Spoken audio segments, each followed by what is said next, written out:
우리 전도서의 시작점으로 한번 가볼까요? 전도서 1장 시작하던 그 시작점 1절부터 3절까지 우리 한번 읽고 시작을 하도록 하겠습니다. 전도서 1장 1절부터 3절까지 전도서의 시작점을 읽습니다. 시작. 다윗의 아들 예루살렘 왕 전도자의 말씀이라.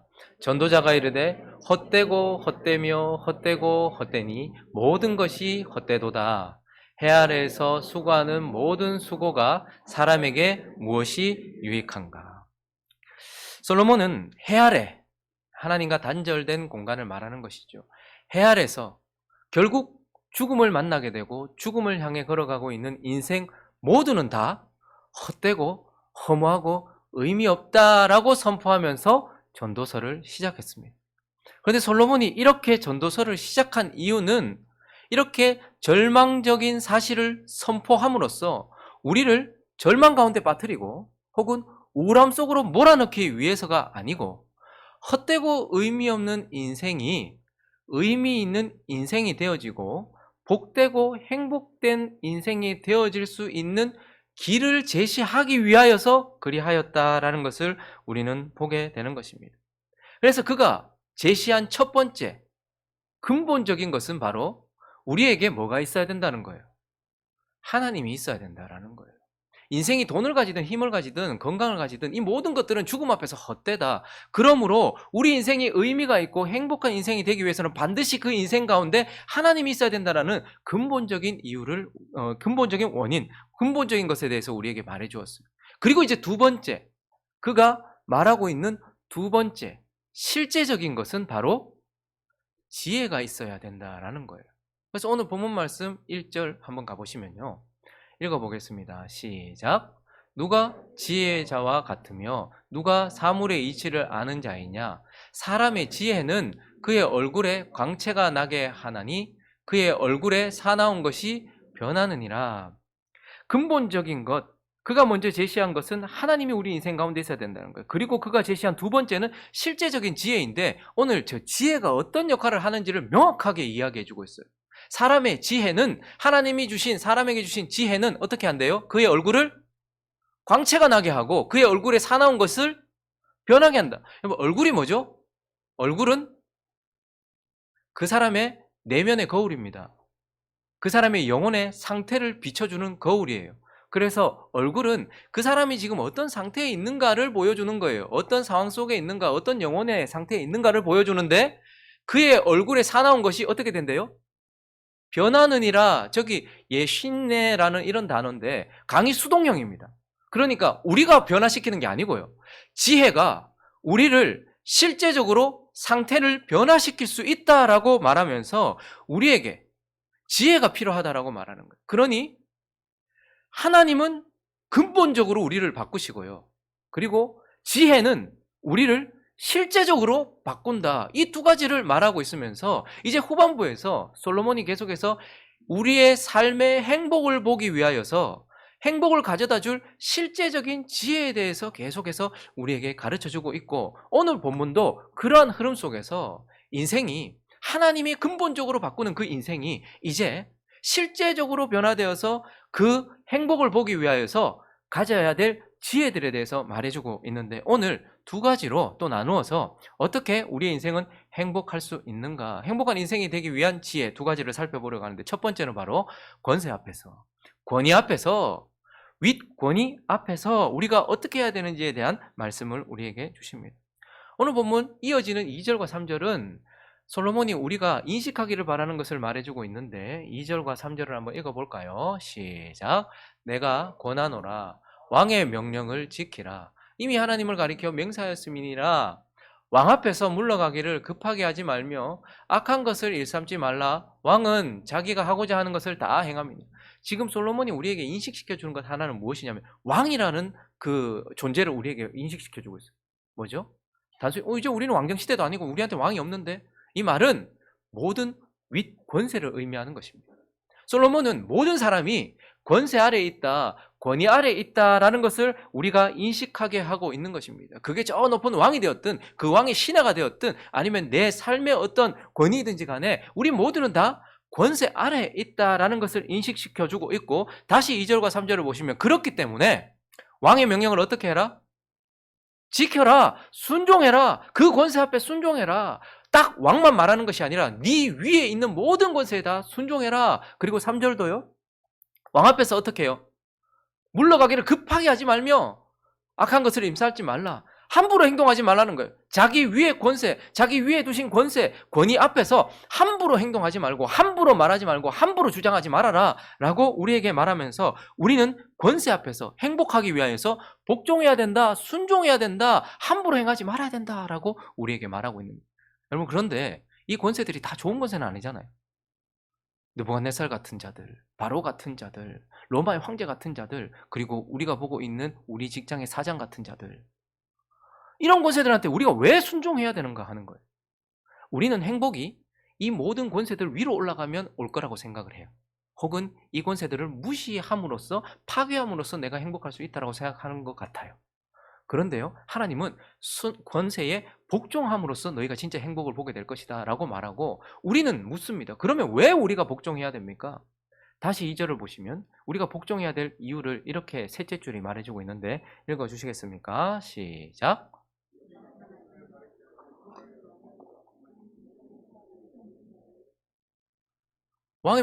왕의 명령을 지키라. 왜? 네가 이미 맹세했잖아 라고 하나님께서 말씀하십니다. 권사님 위에 있는 권세에게 순종하기로 맹세하셨습니까? 하나님께? 곤란하다 지금. 옆에 우리 집사님 맹세하셨습니까? 하나님께 난 내 위에 있는 모든 권세에게 내가 순종하겠습니다 라고 하나님께 맹세하셨습니까? 안 한 것 같은데. 저건 나하고 상관없는 말씀입니다. 우리 흔히 이렇게 생각을 합니다. 근데 가만히 생각해 보십시오. 우리가 예수를 믿는 그 순간, 이제 나는 내 주인이 아닙니다, 하나님이 내 주인이시고 하나님만이 나의 권세십니다라고 우리가 믿음으로 인정했어요. 그리고요, 우리가 예수를 믿고 그분의 자녀가 되고 그분의 신부가 되는 그 순간, 이제 하나님이 내 주인이십니다 라고 우리는 사실은 이미 하나님이 내 권세입니다, 하나님이 내 주인입니다 라고 하나님께 약속을 드렸던 자입니다. 그래서 하나님은 우리의 권세자가 되시고 우리의 윗 권위가 되시고, 그래서 그분은 우리를 이제 통치하시고 다스리실 때 뭐를 통해서? 자신의 아들 예수 그리스도를 우리의 왕으로 세우셔서 우리를 통치하세요. 그래서 우리는 하나님께 내가 하나님을 섬기겠습니다라고 약속했기 때문에 그분이 세우신 그의 아들 예수 그리스도를 왕으로 섬겨야 됩니까? 섬기지 않아도 됩니까? 섬겨야 돼요. 그리고요, 그 아들 예수 그리스도는 우리를 직접 통치하십니다, 말씀과 성령으로. 그렇지만 그분은 수많은 권세들을 세우셨어요. 느부갓네살을 누가 세우셨을까요? 진정한 왕이신 예수 그리스도께서 느부갓네살을 왕으로 세우셨어요. 하나님은 이 땅에 있는 모든 권세자들의 권세를 아들에게 맡기셨고, 아들은 그 아래에 있는 모든 권세자들에게 권세를, 자기의 권세를 나누어 주셔서 우리 위에 있는 모든 권세들은 누구의 권세? 예수 그리스도의 권세예요. 그러므로 우리는 내가 하나님이 이제 내 주인입니다라고 약속했던 그 순간, 그 하나님께서 세우신 모든 권세에 순복하기로 이미 약속했고 맹세했던 자들이라는 말입니다.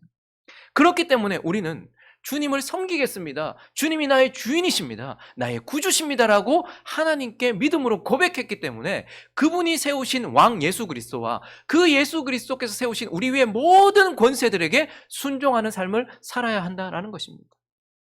아멘을 아무도 안 하세요. 우리가 맹세했다는 것을 기억하셔야 됩니다. 그리고 2절은 또 계속해서 이렇게 말하고 있는데요, 내가 권하노라, 왕의 명령을 어떻게 하라? 지키라. 여러분, 저건 권면입니까? 명령입니까? 근데 우리가 번역할 때 보니까 내가 권하노라 이렇게 번역이 되어 있죠. 내가라는 단어는 히브리어로 아나라는 단어입니다. 그런데 사실 원어에는요, 아나밖에 없어요. 권하노라라는 말이 없어요. 우리가 번역할 때 의역을 했습니다.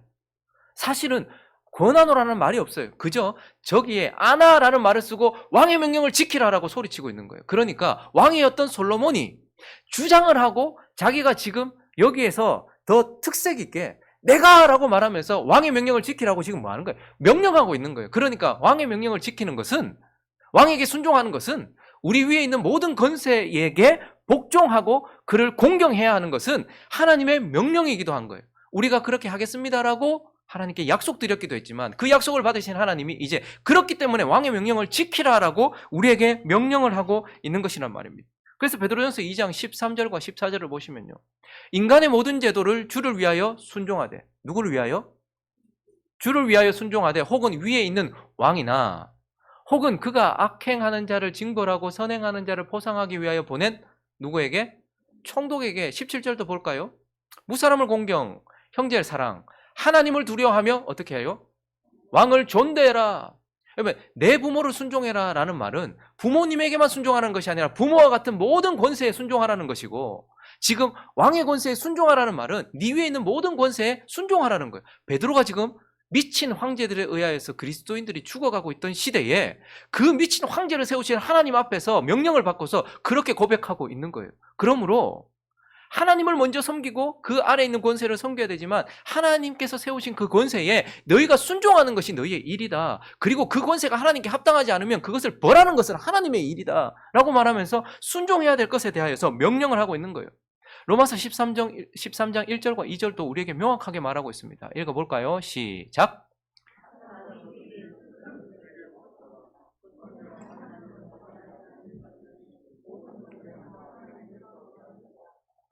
그러므로 권세를 거스르는 자는 하나님의 명을 거스름이니 거스르는 자들은 심판을 자체. 앞절로 다시 가볼까요? 각 사람은 위에 있는 권세에 복종해라. 명령입니까? 권면입니까? 명령입니다. 이번에는 바울을 통해서 명령하십니다. 바울은 누구에 의해 죽었죠? 그 미친 황제들, 로마의 황제에 의해서 죽었어요. 그런데도 그가 말합니다. 각 사람은 위에 있는 권세에 복종해라. 권세는 하나님으로부터 나지 않음이 없다. 그래서 이런 권세만이 말하는 것이 아니고 모든 권세는 다 하나님께서 정하신 바래요. 실수 없으신 하나님이, 여러분, 우리가 투표를 통해서 우리의 대통령을 세웠습니다. 그리고 우리가 투표를 통해서 우리의 국회의원들을 세웠어요. 그렇지만 우리를 통해서 누가 세우신 거예요? 하나님이 세우신 거예요. 그래서 모든 권세는 어떻든 저떻든 하나님께서 정하신 바다라고 말합니다. 그러므로 2절에서 권세를 거스르는 것은 뭐를 거스르는 거예요? 하나님을 거스르는 거다라고 우리에게 말씀하고 있는 것입니다. 그러므로 우리가 권세에 복종해야 되는 이유는 우리가 권세에 복종하기로 맹세했기 때문이기도 하지만 그 맹세를 받으신 하나님께서 우리에게 엄하게 명령하고 있기 때문에. 근데 많은 경우에 사람들이 자기 위에 권세, 너무 멀리 가지 마십시오. 뭐 저기 지엄한 왕, 대통령 이렇게만 보지 마십시오. 여러분들 직장에 있는 상사, 그리고 여러분들 주변에 있는 윗사람, 어떤 권세를 가진 사람, 이런 사람들까지 다 포함해서 우리가 그런 권세, 종교 지도자, 뭐 교회도 다 하나님께서 질서를 주셨잖아요. 여러분의 사회생활 속에도 질서를 주셨잖아요. 거기에서 가정에도 질서를 주셨잖아요. 근데 그거 다 하나님께서 정하셨대요. 그런데 그러한 질서, 그 권위를 무시하는 대부분의 이유들은 그 사람이 하나님을 거슬렀기 때문이라기보다는 그 사람이 내게 거슬리기 때문이에요. 내가 원하는 모습이 아니기 때문에 우리는 그 권세를 거스르는 경우가 많이 있다는 거예요. 그런데 기억하십시오. 그 사람이 어떠하든지 그것은 하나님이 세우셨으니 하나님이 하실 거예요. 그런데 우리가 해야 될 일은 하나예요. 그 권세에 복종하라고 말씀하시고 그 권세를 세우신 그리스도의 권세를 인정함으로 복종해라. 그것이 행복의 길이다. 그리고 또 하나는요. 오늘 보면 5절로 돌아오시면 첫째 줄을 읽어볼까요? 시작. 명령을 지키는 자는 불행을 알지 못하리라. 권위에 순종하는 자, 그래서 그 권위의 명령에 순종하고 복종하는 자는 불행을 알지 못할 것이다 이렇게 말하고 있어요. 이 말은 어떠한 어려움도 당하지 않을 것이거나 불공정한 대우를 받지 않을 것이라는 말이 아니라 궁극적으로 손해볼 것이 없다라는 거예요. 하나님께서 실제적으로 유익을 주신다라는 거예요. 하나님이 세우신 권세 아래 하나님을 경외함으로 그 권세에 순복하면 우리에게 실제적인 유익을 주신다라고 말씀하고 있고, 궁극적으로 우리에게 하나님께서 불행을 보지 않도록 하실 것이다 라고 말하면서 보상이 있다라는 거예요. 권세에 순종하는 자에게 하나님이 보상하신다라고 말씀하고 있는 것입니다. 여러분, 지금 솔로몬은 우리에게 실제적으로 우리의 삶 속에서 만나게 될 사람 앞에서 우리가 어떻게 하면 행복해지는지, 그리고 어려움 앞에서 우리가 어떻게 해야 되는지, 그리고 지금 이러한 권세 앞에서 우리가 어떻게 하면 행복을 볼 수 있는지에 대해서 말하면서 많은 사람들은 권세를 꺾고 누르고 무시하고 맨 위에 올라가면 행복할 거라고 생각하지만 솔로몬은 우리에게 네가 권세 아래 있다는 것을 인정하고 네가 죽을 때까지 어떤 권세 아래 있을 것인데 그 속에서 행복하려면 그 권세를 주신 하나님께 복종하고 그 권세 아래 순종하는 것이 행복을 보는 길이다라고 우리에게 말씀을 하고 있는 것입니다. 그래서 권세 아래 있는 여러분, 하나님이 세우신 권세 아래서 순복함으로 행복을 보시는 저와 여러분 되시기를 예수 그리스도 이름으로 축원합니다. 그리고 또 하나, 오늘 본문은 모순 앞에서 우리가 어떻게 행복할 수 있는지, 솔로몬은 우리가 권세 아래에 있다는 것을 인식시켜줘요. 근데 또 하나, 우리는 현실 속에 있다, 모순이 가득한 현실 속에 있다는 것을 보여줍니다. 오늘 본문 11절과 12절을 보시면요, 악한 일에 관한 징벌이 속히 실행되지 아니하므로 인생들이 악을 행하는데 마음이 담대하다. 죄를 저질렀어요. 우리가 원하고 우리가 바라는 것은 뭐죠? 죄 지은 자가 속히 그 죄에 합당한 벌을 받기를 원해요. 그런데 이 땅에서는 죄를 저질러도 벌을 받지도 않고 죄를 저질러도 거기에 합당한 벌을 받지도 않더라. 그러니까 인생들이 담대해져 가지고 더 많이 죄를 저지르더라. 이것은 우리의 기대와 다른 모순, 우리의 기대에 모순되는 거예요. 우리는 악한 사람들이 벌 받기를 바라잖아요. 왜요? 주님이 지금도 통치하고 계시니까. 세상의 법이 시험하니까 그렇게 우리는 우리의 기대를 가지고 있지만 그 기대에 모순되는 거예요. 12절도 계속해서 보시면요, 죄인은 100번이나 악을 행하고도 장수한, 죄인이 죄 한번 저질렀을 때 번개가 떨어지고 아니면 사고가 나서 죽든지 빨리 확 죽어버리면 아이고 저래 살면 안 되는구나, 하나님 그렇게 하실 텐데 우리는 그런 걸 기대해요. 그런데 하나님은 우리의 기대에 모순되는 현실을 보게 하십니다. 거기도 14절 계속해서 보시면요, 읽어주시겠습니까? 시작.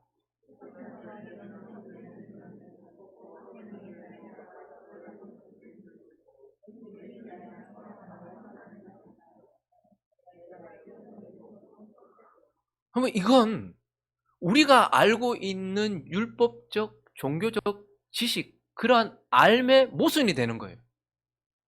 콩 심은 데 콩 나고 팥 심은 데 팥 나고, 은혜를 심으면 은혜를 거두고 영광을 심으면 영광을 거두는 것이 우리가 알고 있는 종교적인 지식입니다. 그런데 악인들이 악을 심었는데 상을 받고 의인들이 선을 심었는데 벌을 받는다. 이건 완전히 우리가 알고 있는 종교적인 알매에 대한 모순이에요. 이치 안 맞단 말입니다. 그런데 하나님은 너희가 살고 있는 세상은 이러하다, 이러한 모순으로 가득하니 그 모순 앞에서 행복을 보기 위해 어떻게 살아라라고 말씀하시는가 하면 먼저는 믿음으로 살라는 거예요. 믿음. 너희가 이러한 모순, 너희의 기대에 모순되고 너희가 알고 있는, 그리고 너희가 진리라고 말하는 그 율법적이고 종교적인 진리와 모순되는 것들 앞에서 너희가 살 때에 너희가 행복을 보고 싶거든 그 가운데서 믿음으로 살라라는 거예요. 다시 11절과 12절을 보시면 13절까지 쭉 보실 때에 악한 일에 관해서 징벌이 속히 실행되지 아니하므로 인생들이 악을 행하는 데 마음이 담대하다, 그러한 모순적인 삶을 봤어요. 그리고 죄인은 100번이나 악을 행하고 장수한다. 근데 여기서 끝나지 않고 계속해서 이 문장에서 끝내지 않고 12절에서 이어서 뭐라고 말합니까? 읽습니다. 시작. 또한 내가 아노니 하나님을 경외하여 그를 경외하는 자들은 잘 될 것이요 악인은 잘되지 못하며 장수하지 못하고 그날이 그림자와 같으리니 이는 하나님을 경외하지 아니함. 우리가 확실하게 모순 앞에 서 있지만 그러나 12절 중반부에서 그는 믿음을 쓰고 있어요. 또한 내가 아노니, 내가 믿노니, 내가 확신하노니 하나님을 경외하여 그를 경외하는 자들이 결국은 잘 될 것이고 악인은 잘되지 못할 것이다, 장수하지 못할 것이다, 그날이 그림자와 같을 것이다, 하나님을 경외하지 않기 때문이다 라고 이렇게 말하면서 어떻게 해요? 궁극적으로 하나님께서 반드시 죄를 심판하실 것이라는, 그분의 진리를 반드시 실행시키실 것이라는, 하나님께서 심판하실 것이라는 믿음으로 살라는 거예요. 이런 모순 가운데서 하나님이 그렇게 하실 것이라는, 하나님은 지금 이 죄를 심판할 만한 능력이 없는 무능이나 혹은 우리가 당하고 있는 이 모순에 대한 아픔에 대해서 무관심, 무능이나 무관심 때문에 이렇게 하고 계시는 게 아니고 하나님께 분명히 뭔가 이유가 있겠죠. 그 사람이 더 큰 벌을 받게 하시려고 지금 현재적인 벌을 내리심으로써 지금 계속해서 쌓고 하게 하셔서 결국은 더 큰 벌을 받게 하시려고 그렇게 하실 수도 있고, 아니면 저 사람에게 자비를 베푸셔서 돌아오게 하시려고 그럴 수도 있는 거예요. 어쨌든 우리는 이러한 모순 속에서 어떻게 해요? 믿음으로 살라라고 말해요. 그래야지 우리는 행복을 볼 것이다 라고 말해요. 그런데 더 놀랍게도 오늘 솔로몬을 통해서 하나님은 이러한 모순 앞에서 우리가 행복을 보기 위하여서 기쁨으로 살아라. 즐기며 살아라. 삶을 즐겨라. 이런 모순 앞에서 삶을 즐겨라라고 15절이 말하고 있어요. 15절 읽어볼까요? 시작.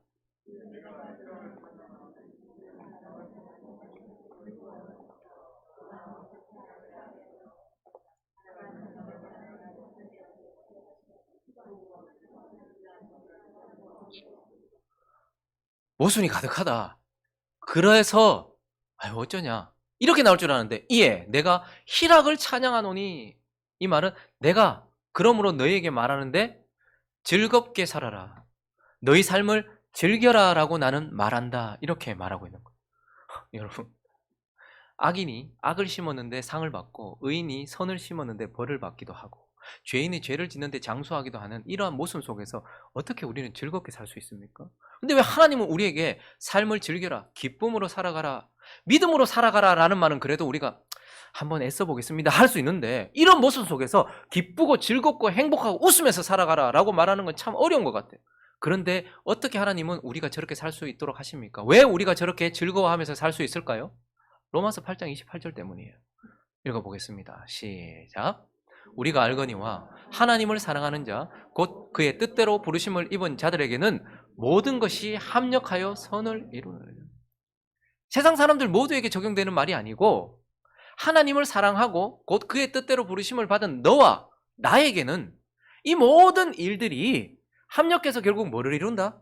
선을 이룰 것이기 때문에 모순같이 보이고 모순 속에서 아파한다 할지라도 결국 그 모순과 모순이 만나서 결국은 선을 이룰 것이다.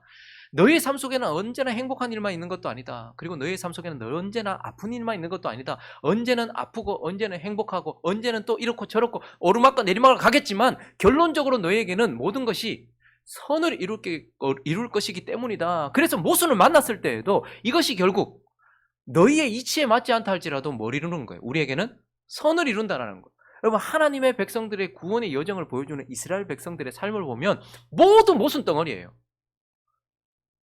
야곱이요, 약속의 땅을 버리고 어디로 가야 됩니까? 약속의 땅을 내버려두고 어디로 내려가야 됩니까?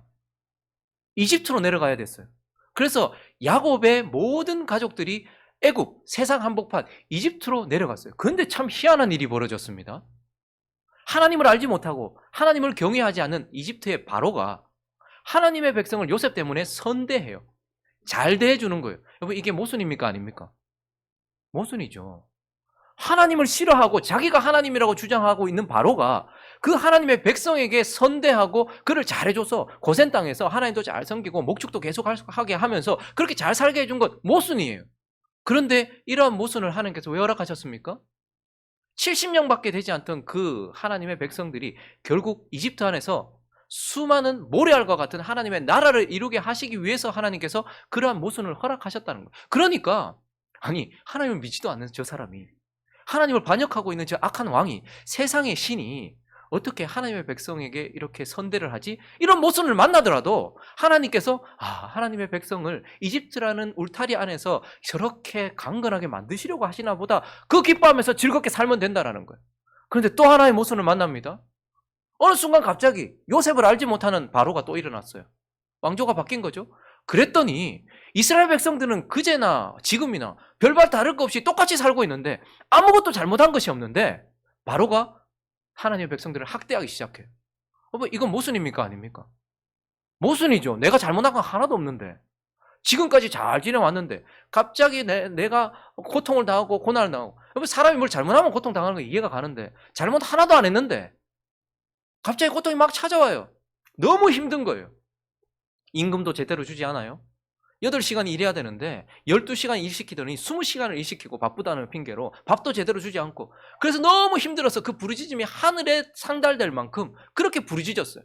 이것 또한 모순이에요. 내가 뭘 잘못했길래 왜 갑자기 내한테 이렇게 고통이 찾아오냐, 저 왕이 왜 나를 이렇게 대하느냐, 모순이죠.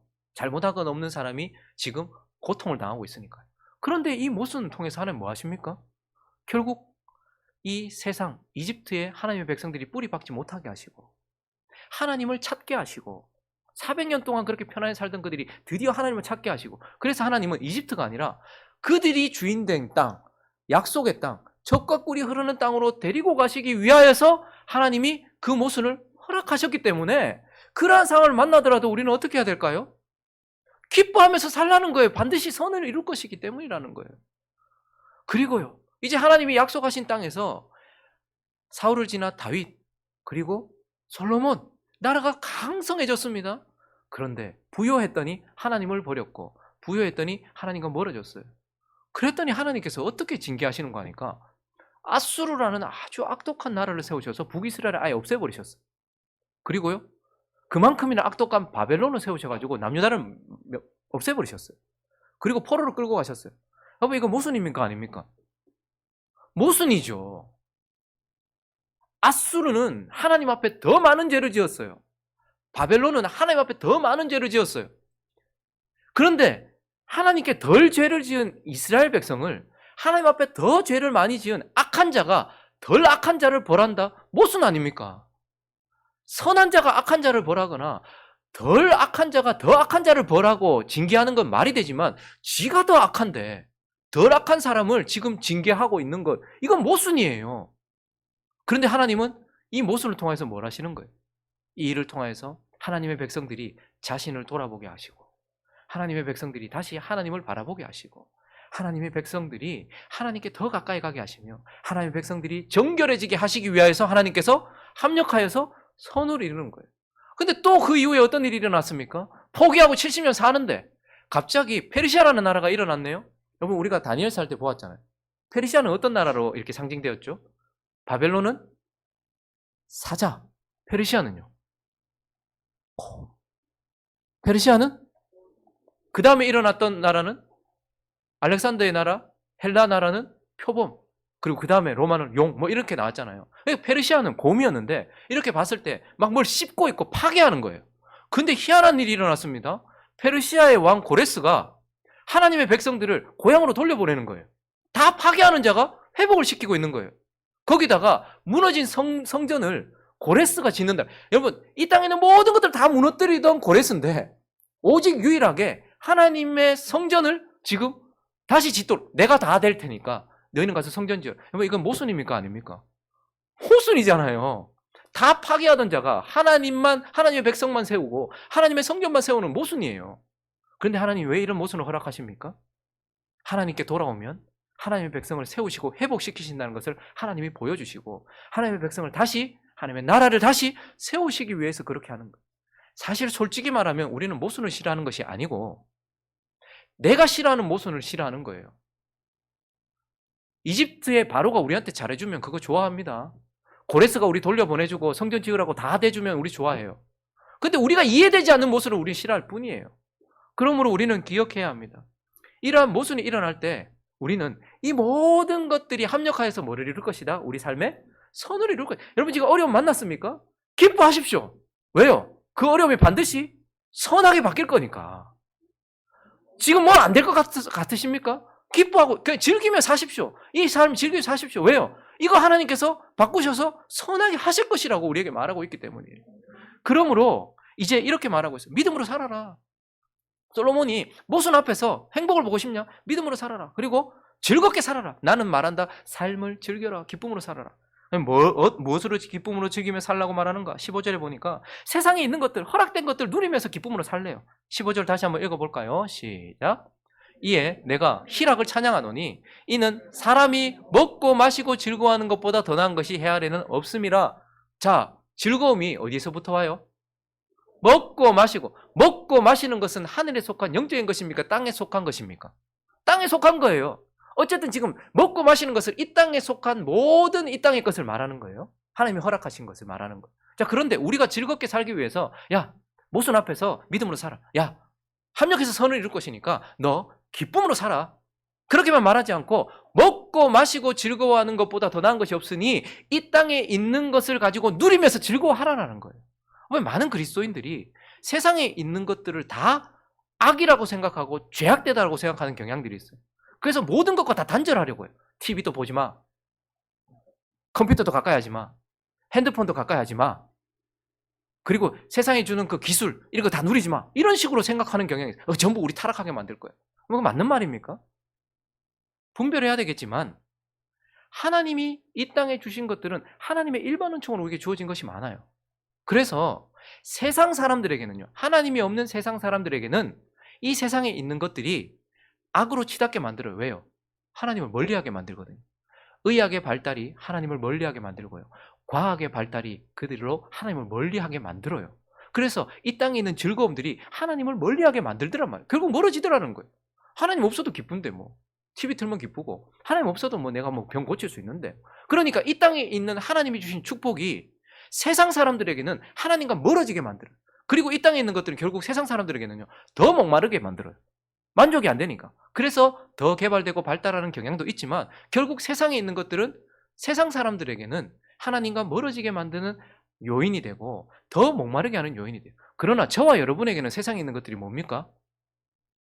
하나님이 주신 일반 은총이에요. 의술이 어떻게 발달합니까? 하나님이 지혜를 주셔야지 발달하잖아요. 과학이 어떻게 발달해요? 하나님이 지혜를 주셔야지 발달하는 거거든요. 그래서 우리는 분별해서, 문제는 돈이나 힘이나 뭐 쾌락이나 즐거움이나 이 땅에 있는 기술이나 의술이나 이러한 것들이 문제가 아니라 이것을 신으로 여기려고 하는 우리가 문제인 거예요. 그걸 사랑하는 게 문제인 거예요. 그걸 추구하는 게 문제인 거예요. 돈이 문제가 아니라 돈을 사랑함이 일만하게 뿌린 거예요. 그 예능이 좋아가지고 그 쾌락이 좋아가지고 거기에 목숨을 거는 게 문제지, 하나님은 우리에게 이 세상에 너희를 위해서 준 거다. 그러니 선악을 알게 하는 나무 이외에 다른 실과는 다 임의로 네 먹어라, 그걸 즐겨라 라고 말하는 것처럼 하나님께서 우리 삶에 주신 즐거움들이 많이 있습니다. 맨날 드라마 얘기하면 저만 보고 여러분들 아무도 안 보고,